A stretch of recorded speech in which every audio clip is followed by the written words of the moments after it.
when the rain is blowing in your face and the whole world is on your case. I could offer you a warm embrace to make you feel my love. Hi folks, and welcome back to John Cawtrey Music. If you're new here, I'm John, and I regularly post ukulele tutorials here on YouTube for all different abilities. Today we're going to be looking at the beautiful song Make You Feel My Love, as written and recorded by Bob Dylan in 1997, but it's possibly better known for Adele's recording from her debut album 19 in 2008. The song has also been recorded by a host of other artists, including Billy Joel, Brian Ferry and Garth Brooks, to name but a few. I really think that this is one of the most beautiful chord progressions I've ever heard in a song. My arrangement for the song is in the key of C major, which keeps the chords relatively simple and the chord progression much easier to understand. The Adele version is in the key of B flat and the Bob Dylan recording is in D flat. I've also made a play-along video in order for you to practice with, which I'll link to in the card above and the video description below. So grab your ukulele, make sure that you're in tune, and we'll get started. But just before we do, if you find this tutorial helpful, please subscribe to the channel and give the video a thumbs up and leave a comment. If you'd like a copy of the song sheet with the lyrics, chord boxes and the melody tablature for the intro and the solo, buy me a coffee. See how to do so in the video description below and I'll email one over to you. Or alternatively, join me over at Patreon, where for a small monthly subscription you'll have access to all my tutorials and their accompanying PDFs.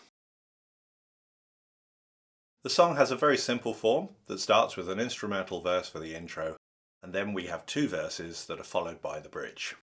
Next we get another verse and then another instrumental verse, and this is followed once again by the bridge with different lyrics this time, and then we have one more verse in which the final line is repeated as per the Adele version, and then I've added one more instrumental verse as the outro for the song as per the Bob Dylan version. The song is really a piano piece and hence there's no strumming pattern as such. So for the sake of keeping things simple and focusing more on the chord sequence for the song, I'm just going to be playing 8 down strums per bar. So down, down, down, down, down, down, down, down, or 1 and 2 and 3 and 4 and. The reason I'm playing 8 down strums per bar rather than just down, up, down, up, down, up, down, up is because the song has a 16th note feel, and I'll often add up strums in between the 8 downs. So 1 E and a 2 E and a 3 E and a 4 E and a. But as I say, for the sake of both this tutorial and the play-along video, I'll stick to the 8 down strums per bar. Please feel free to experiment with any other strumming rhythms you might feel work for the song. The song was definitely written on a piano, and I think that this is the reasoning for some of the chord choices and the use of chords that are from outside of the key. There's definitely a descending melodic bass line throughout the chords in the intro and the verses of the song, and then a bit of an ascending line in the bridge. So let's look at the chords for the intro and the verses first. The intro and verses are all 8 bars long, and the first chord in bar 1 is a C major, our tonic chord. Then in bar 2 we have a G major chord, which is the 5 chord in the key of C. And if you don't understand the concept of tonic and 5 chords, it might be worth checking out my tutorial on the diatonic chords linked in the card above, but you could equally just ignore all this and just play the chords. Next in bar 3 we have a B flat chord, which is not from the key of C major, but is borrowed from the parallel key of C minor. We would refer to this as the flat 7 chord. Then in bar 4 we have an F major chord, which is the 4 chord in the key of C, and then in bar 5 we have an F minor chord, which again is not in the key and comes once again from the parallel key of C minor and is what we would refer to as the minor 4 chord.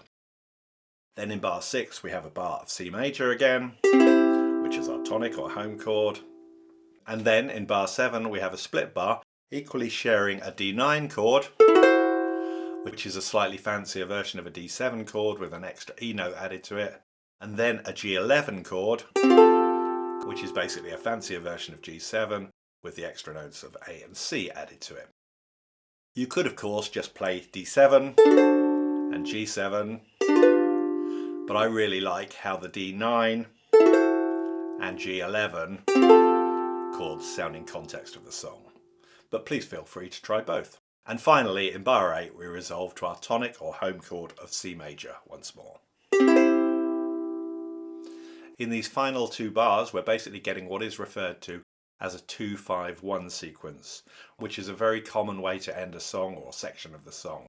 The two chords should actually be a D minor or a D minor 7, but it's a common substitution to use a dominant chord like a D7 or a D9 here instead. So if I play the full 8 bars, we would have 2, 3, 4.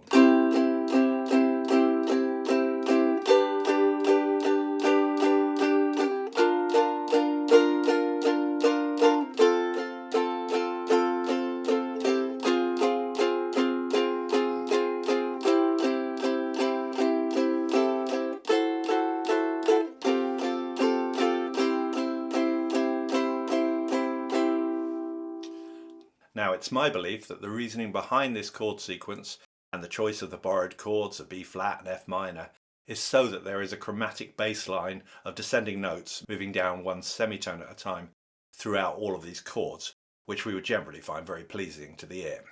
So I'll now try and show you how this melodic descending line sits within the notes of the chords. So whilst playing the C chord, the bass note would be a C, which is here on the A string at the 3rd fret. When we move to the G chord, the B note at the 2nd fret of the A string becomes the bass note for the chord, which is a semitone down from the C in pitch. Next we move to the B flat chord, of which the B flat note at the 1st fret of the A string is now the note in the bass. Then after this we move to an F major chord, and here now the A, the open A string, becomes the note in the bass. In bar 5 we change to an F minor chord, and here the note A flat, now at the 1st fret of the G string, the string nearest our face is the bass note. And then in bar 6 we change to C, and the note G, the open G string, is our bass note. And then in bar 7, where we get 2 chords, we have the D9 chord with the F sharp note at the 2nd fret of our E string as the bass note. Then the G11 with the F note at the 1st fret of the E string in our bass. And finally in bar 8 we play our C chord with the E note or the open E string as our bass note. So hopefully now you can see and hear the descending line moving down one fret or semitone at a time using the different chord tones as we play the next chord in the sequence.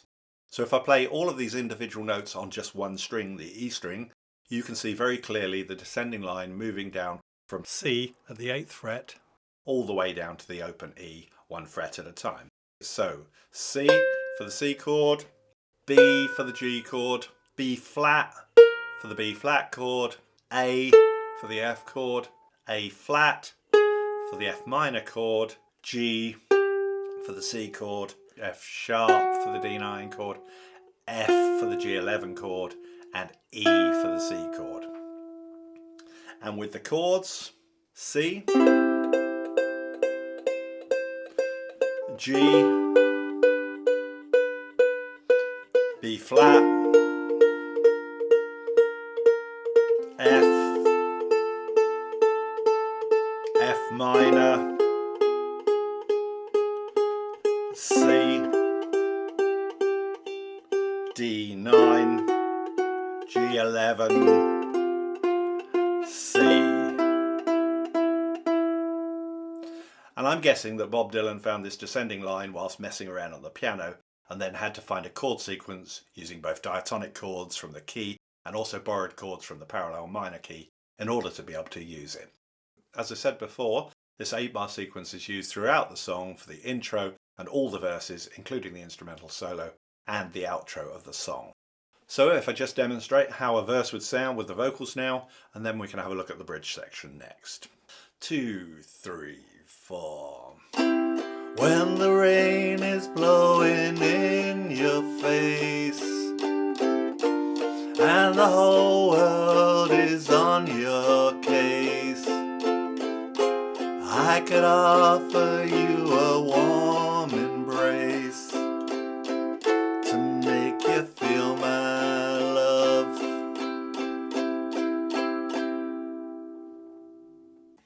And you can see and hear how the other three verses sound with the chords and the lyrics on the screen over at my play along video. The bridge, like the verses of the song, is also 8 bars long. And here we start with a bar of F in bar 1. And I'm going to suggest that you use this F shape now shown with the extra C note in it. And that way we're able to keep this C note constant through the first 7 bars until we have to change to a B in bar 8. But please feel free to play the standard 2-finger F shape if you prefer.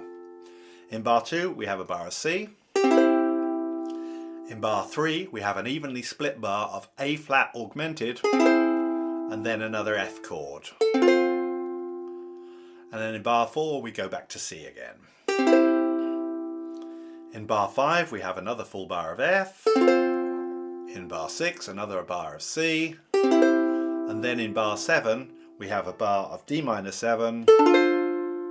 And finally in bar 8 we have a bar of G7, where we finally have to let go of that C note at the 3rd fret of the A string and move down to the B at the 2nd fret, which sets us up nicely for the resolution back to C in the next verse. So if I play the first bridge, we would have 2, 3, 4. I know you haven't made your mind up yet, but I would never do you wrong. I've known it from the moment that we met, no doubt in my mind where you belong. And here I'm hearing a bit of an ascending line this time within the chords of the first 3 bars of the bridge. So an F note in the F chord in bar 1, a G note in the C chord in bar 2, an A flat note in the A flat augmented chord, and an A in the F chord in bar 3, and then we drop down to an E note in the C chord in bar 4. In bar 5 again we have an F note for the F chord, bar 6 a G note for the C chord, and then in bar 7 we have a D note in the D minor 7, and in bar 8 a G note in the G7 chord. So if I just play through the bridge once again, this time the second bridge, we would have 2, 3, 4. The storms are raging on the rolling sea, and on the highway of regret, the winds of change are blowing wild and free. You ain't seen nothing like me yet. And again, you can reference both these bridges at my play along video. So now you have the chord sequences for both the verses and the bridge sections of the song. And really this is all you need for the whole song form.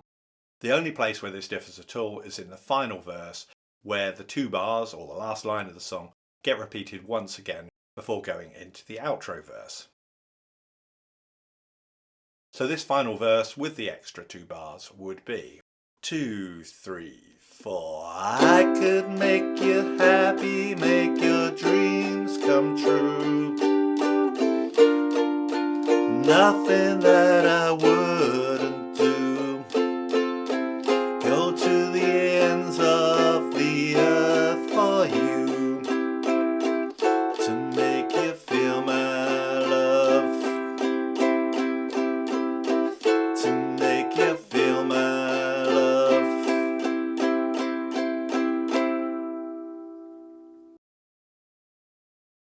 In the intro and the instrumental verse and the outro of my play-along arrangement, I play a simple melody solo over the chord sequence, and you can now see the tablature for this at the bottom of the screen.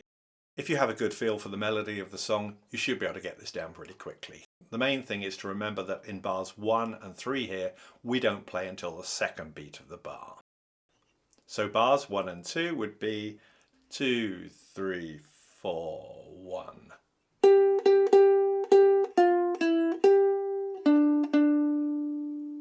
And bars 3 and 4, 4, 1.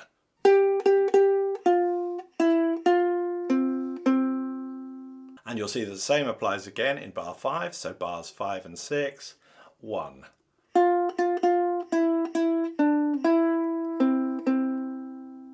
And in bar 7 we actually start on the and after 1, so bars 7 and 8, 1.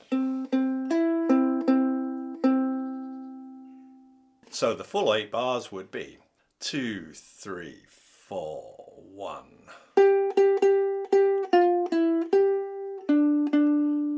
4, 1. 4, 1.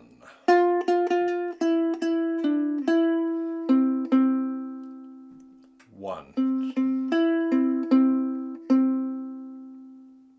So if you want to hear this melody line being played over the chords at the same time, pop over to my play along video where you can see the full arrangement of the song with all the lyrics and chord diagrams and the full melody tab all shown on the screen. So now you have a nice ukulele arrangement for Make You Feel My Love. I've linked to my play along video for you to practice with in the video description below. Be sure to hit the like button if you found this tutorial helpful, and don't forget to subscribe for more ukulele content. Let me know in the comments what other songs you'd like to learn next. If you'd like a copy of the song sheet with the lyrics, chord diagrams and the solo tablature, buy me a coffee. See how to do so in the video description below. Or alternatively, join me over at Patreon where all my tutorials and accompanying PDFs can be found in one place. The link for this can also be found in the video description below. Thanks so much for watching, and bye for now.